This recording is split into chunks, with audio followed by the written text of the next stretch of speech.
గ్రామీణ ప్రాంతాల అభివృద్ధి కీలకమైనదని ముఖ్యమంత్రి నారా చంద్రబాబు నాయుడు అన్నారు.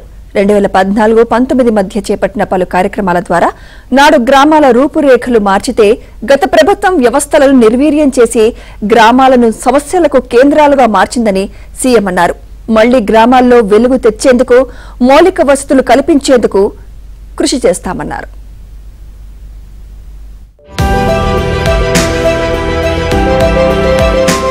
వచ్చే జనవరి నుంచి జన్మభూమి 2.0 కార్యక్రమాన్ని తిరిగి ప్రారంభిస్తున్నామని, గ్రామాల అభివృద్ధికి ముందుకొచ్చే వారితో కలిసి పల్లెల్లో అభివృద్ధి కార్యక్రమాలు చేపట్టబోతున్నామని ఏపీ సీఎం చంద్రబాబు నాయుడు తెలిపారు.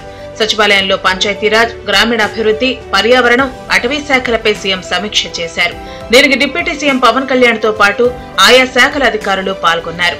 ఈ సమావేశంలో ముఖ్యమంత్రి పలు అంశాలపై అధికారులకు దిశానిర్దేశం చేశారు. ప్రస్తుతం పంచాయతీరాజ్ శాఖకు రావాల్సిన 990 కోట్లను ఆర్థిక శాఖ నుంచి విడుదల చేస్తున్నామన్నారు. ఇంటింటికి కుళాయి ద్వారా మంచినీళ్లు అందించేందుకు కేంద్రం తీసుకొచ్చిన జలజీవన్ మిషన్ పథకాన్ని గత ప్రభుత్వం ఉపయోగించుకోకుండా నిర్లక్ష్యంగా వ్యవహరించింది. జలజీవన్ మిషన్ పనుల్లో రాష్ట్రం 19వ స్థానానికి దిగజారిపోయిందంటే నాటి ప్రభుత్వ అలసత్వానికి ఉదాహరణ అని అన్నారు సీఎం చంద్రబాబు.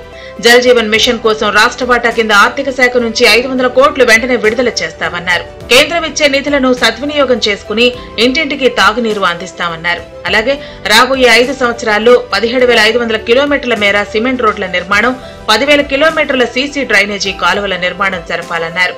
ఈ పనుల పూర్తికి ఎంత సమయం పడుతుంది, ఏడాదికి ఎంత మేర పనులు చేయగలరు అనేది లక్ష్యంగా నిర్దేశించుకుని వెళ్లాలి అని సీఎం సూచించారు.